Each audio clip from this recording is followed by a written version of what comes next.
Hi there. Before we dive into today's episode, I want to ask you an important question. Are you wondering why your hard work isn't reflecting in your bank account? If so, I've got something that could change the game for you. With my Digital Product Accelerator one-on-one coaching program, I'm on a mission to help entrepreneurs like you bank consistent revenue without sacrificing your time or sanity. Imagine shifting from 90% client-facing work to enjoying consistent revenue from your digital products, all while reclaiming your time. You already know that you don't need another course, and a one-size-fits-all approach isn't going to cut it. What you need is a strategic, long-term plan tailored just for you. So if you're ready to build the profitable, freedom-giving business you've dreamed of, apply to work with me by going to destinycop.com/apply. I cannot wait to learn more about you and your business.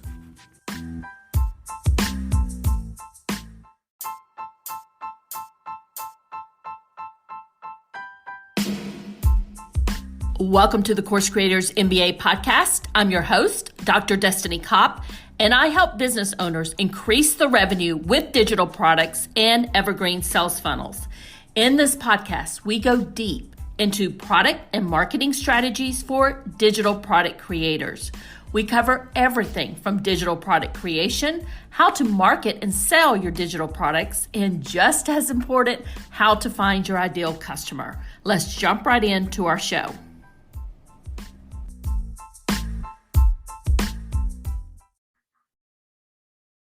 And today, my special guest is Karin Rozell.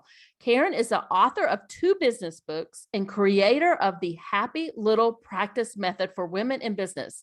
With over 20 years of online education and business coaching experience, she specializes in creating minimalist businesses that are simple to run in about 25 hours per week. Karin, thank you so much for joining me. I am very excited to jump into this topic with you. And we're going to be talking about think big, build small, and how a happy little practice is big enough. But before we get into all the questions I have for you, can you tell the good audience a little bit more about you, how you help people, and a little bit about your journey? Well, great. I thank you for having me. I'm happy to share. I work primarily with women, although men are welcome, and I help them either start a brand new business, leveraging a passion, their experience, or I work with a lot of experienced business owners who are service providers, and they want to keep things as minimalist as possible, as simple as possible, but yet still really want to earn well because they're responsible for things in their life and they have to earn well. And I started in business just probably like a lot of people.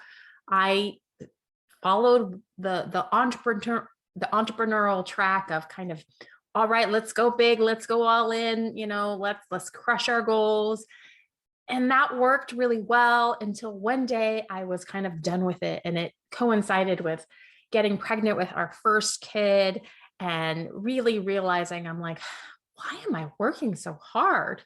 Why am I like that never enough feeling was always going through my business. I would hit a goal and then it would be the next thing. But when your body changes, as many of your audience can probably relate, when you have, you're 7-8 months pregnant and you get really grounded really quick. And I had this moment where I was end of my day and I got in the warm bath and I just asked myself a few questions. I'm like, what am I working so hard for? Like, what's another 100,000? What am I going to do? Do I really want a mansion? Do I really want these fancy cars that all these entrepreneurs are saying this is where we're supposed to be headed? Do I really want like a bunch of people to work for me and go bigger and bigger and have these huge events? It seems like that was the prescribed idea of success in my industry, which is coaching. And it occurred to me that I didn't really want it. And then that was a little bit of bad news to me because I didn't know what else to do. I'm like, how else am I supposed to proceed? And so it was kind of like a clarity moment or a catalyzing moment where I was like, all right, there's got to be a way for me to still earn really well without having to kind of build this empire that I thought I needed and that I no longer wanted. And that began, kind of a shift in my business where I started thinking, okay, let's stay small, but still think big. I'm not going to throw away the big thinking that I learned from really a whole bunch of wonderful mentors and all the business magazines and business books that I've read and all the trainings, and then figure out how I can do small. So then I really just narrowed my focus to like, okay, this is what I'm going to do. And it turns out a lot of people wanted that too. And it's been for the people that are a match for the way that I do business coaching and talk about marketing and mindset, they usually find it like a breath of fresh air. And they're like, oh, okay, I can do it differently. And that's kind of like the synopsis of how I kind of made a little turnabout in my business. Well, I love what you said when you said, I want to do stay small, but think big. Mm-hmm. So did your goals change, or what was the shift there? Well, first, I know this sounds rather rudimentary, but first I started doing some math. I'm like, wait a minute.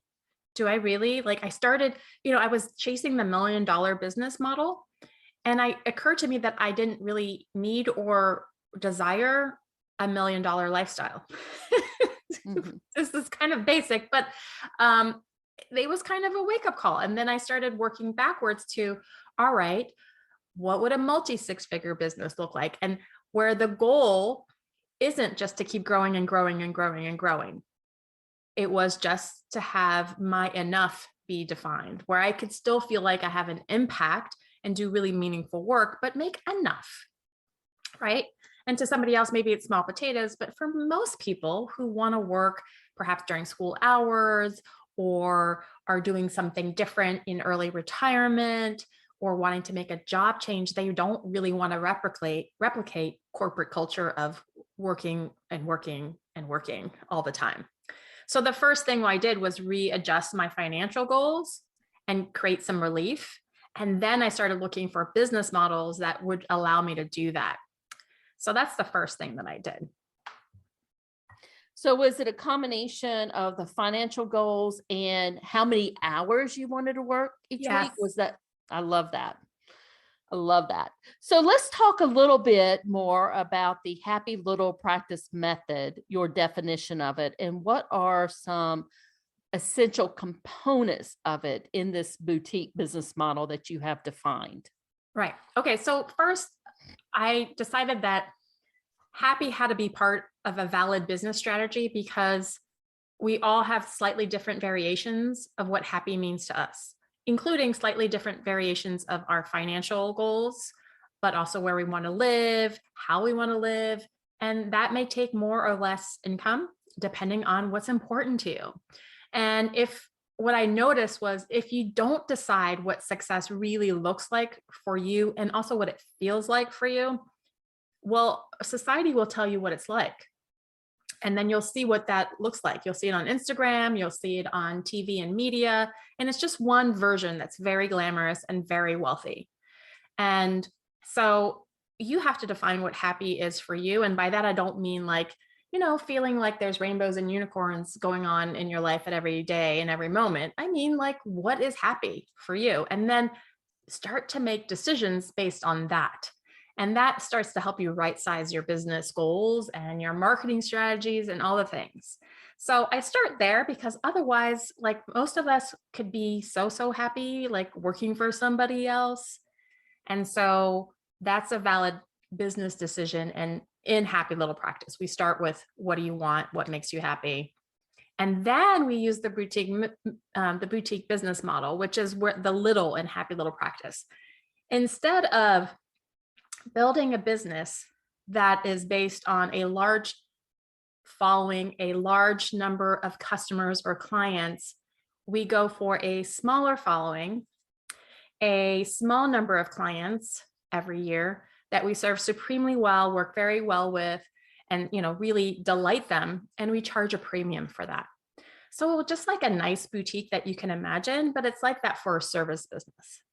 And then the P in Happy Little Practice is about giving yourself the grace to get really good at your marketing and the mindset that's required to pull this off, and zigging where other people zag, in your field or in your industry. So happy is about choosing your vision of success, and little is about leveraging the boutique business model, and P in happy little practice is really about getting good at the practice and the art form of delivering your service, but also the marketing and the skills that we have to learn to pull it off. That's it in a nutshell. So I love that is, you really design it around the person, because what I need to be, happy is going to be different than somebody else for sure. Right. And I love how you kind of, go in and define it and kind of create a business around, whether it's the number of clients, the revenue, or, even how you serve them. I love that. So tell me, who does this model work best for? We have a variety of maybe service providers, coaches, consultants that are listening to this podcast doing different things. Would it work for one of them and not the others, or what would you recommend? Well, I think the way that I look at it is it's more of a temperament and values distinction versus type of provider. Like, I personally work with service providers rather than product creators. And service providers may have courses and they may have books and products, but we look at their main bread and butter, which usually is their services.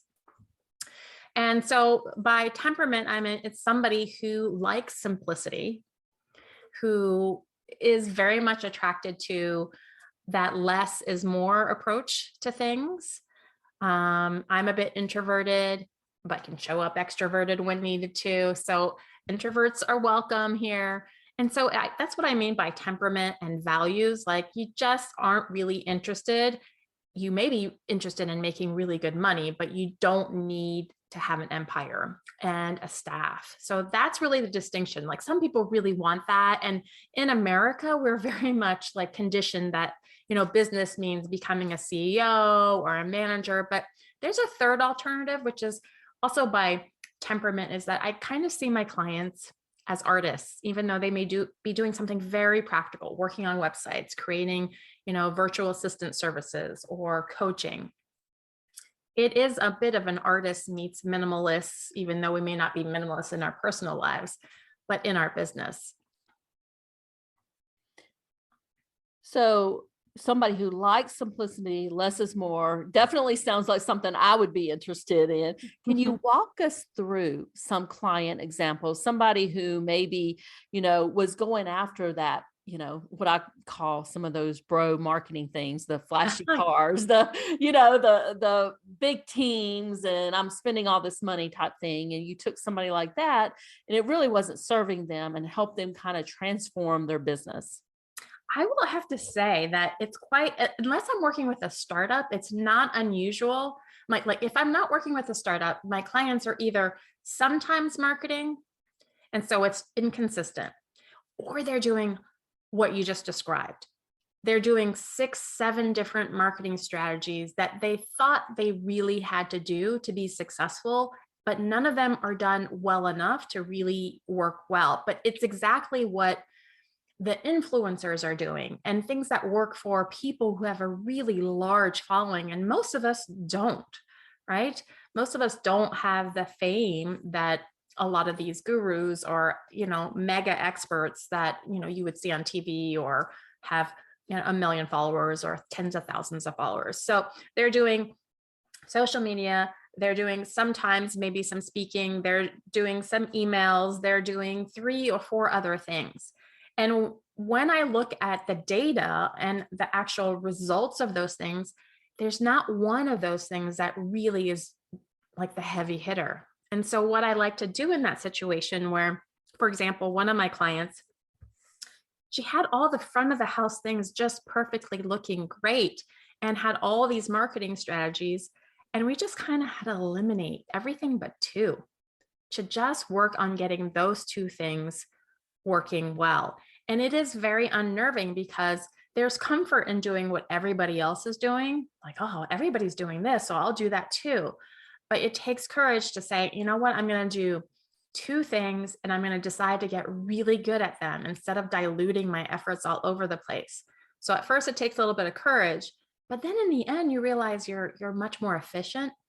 And so that's what we did with this person that I was working with. You know, she was a health coach and also medical provider, and just had her focus on, okay, let's get those emails really working. Right. And instead of like trying to just post every day on social media, let's just do like 2 presentations a month and work hard on that and get those going. And so in this case, less was much more and got better results. And I guess that would be a really good example of that. Actually, I think it's perfect. I think was one that a lot of us can relate to. I know that in my business, I don't do a lot of social media. I know it works for some people. I haven't found it to be extremely successful for me, but the email marketing is really where I try to put a lot of my focus. But I like what you said when you said focus on what's moving the needle. So really, and I'm assuming what you did to kind of drill down with these clients was really look at the data and see where the revenue was coming from. Or tell us how you did that. Well, here's what I did. I looked at all the metrics, you know, and I'm not super geeky about it all in terms of like, I'm not just data over everything, but I think that data does tell a story in terms of like, okay, where was the most potential? She had an email list. I think it was a few thousand people on it. And everything else was kind of half-hearted, and the social media was like tons of work but wasn't really leading to anything. Oh, and she had a Facebook group. And the Facebook group was really active and steadily always filling up. So let's just work on this Facebook group, giving them some presentations once or twice a month, and work that email list and dive into the 2 places that we thought like there was actually people there ready and willing to hear what she had to say. I love that. So, Karin, before we wrap it up here, do you have any last minute tips for the audience today? Yeah, like if we were to summarize it, like take a journal and sit down give yourself a cup of tea or coffee or maybe a glass of wine and think about like what's really most important to you that would make you happy in your business, right? And really think about how you want to feel day in and day out in your business. So that will make sure that whatever you choose actually will feel good. Sometimes we create goals on pieces of paper and they look right, but they don't feel right in reality. And my husband's also a coach, and one of our core values is whatever we do in our business, we have to look at the impact of how it's going to feel during the day, like living our life with other humans, our children, the whole thing. And taking that time to just like, okay, what is happy for me? The metrics, like the numbers, but also how you want to feel about it.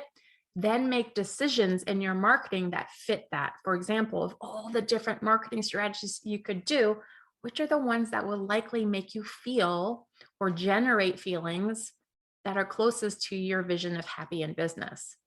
You know, for me, that's writing. So I do a lot of writing, you know, and I like to teach. So I just do teaching and I speak on podcasts or give classes. And that's all I do, because that brings me closer to those sensations of like, I love to teach and sharing what I know. And I also love to think and have some peace in my life and have space to do a lot of writing.